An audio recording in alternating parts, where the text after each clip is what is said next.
SV యూనివర్సిటీలో వెలసిన శ్రీ జ్ఞానప్రద వెంకటేశ్వర స్వామివారి ఆలయంలో కార్తీక 3వ సోమవారాన్ని పురస్కరించుకొని ఆలయంలో కార్తీక దీపాలను వెలిగించారు. తిరుపతిలోని ఎస్వి యూనివర్సిటీలో వెలసిన జ్ఞానప్రద శ్రీ వెంకటేశ్వర స్వామివారి ఆలయంలో కార్తీక 3వ సోమవారాన్ని పురస్కరించుకొని కార్తీక అఖండ దీపాన్ని వెలిగించారు. కార్తీక 3వ సోమవారాన్ని పురస్కరించుకొని ఆలయంలో పువ్వులతో, దీపాలతో, మామిడి ఆకులతో సుందరంగా అలంకరించారు. అనంతరం ఆలయానికి విచ్చేసినటువంటి SV university VC professor Apparao సతీ సమేతంగా స్వామివారిని దర్శించి మొక్కులు చెల్లించుకున్నారు.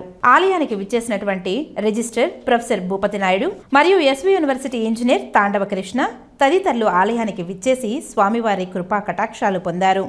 అనంతరం ఆలయంలో మహిళా భక్తులు కార్తీక దీపాలను వెలిగించారు.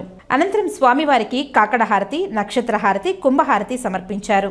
ఈ కార్యక్రమంలో బీజేపీ సాంస్కృతిక విభాగం కన్వీనర్ గుండాల గోపీనాథ్ పాల్గొన్నారు. కార్తీక దీపాలను వెలిగించారు. కార్తీక దీపం దేదీప్యమానంగా వెలిగింది. కార్తీక శోభ ఉట్టిపడేలా ఆలయంలో మహిళా భక్తులు కార్తీక దీపాలను వెలిగించి స్వామివారిని దర్శించుకున్నారు.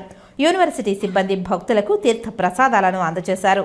ఈ కార్యక్రమంలో గుండాల గోపీనాథ్ రెడ్డి, సిరిగిరి రమేష్, శ్రీనివాస్, మహిళా భక్తులు విశేష సంఖ్యలో పాల్గొన్నారు.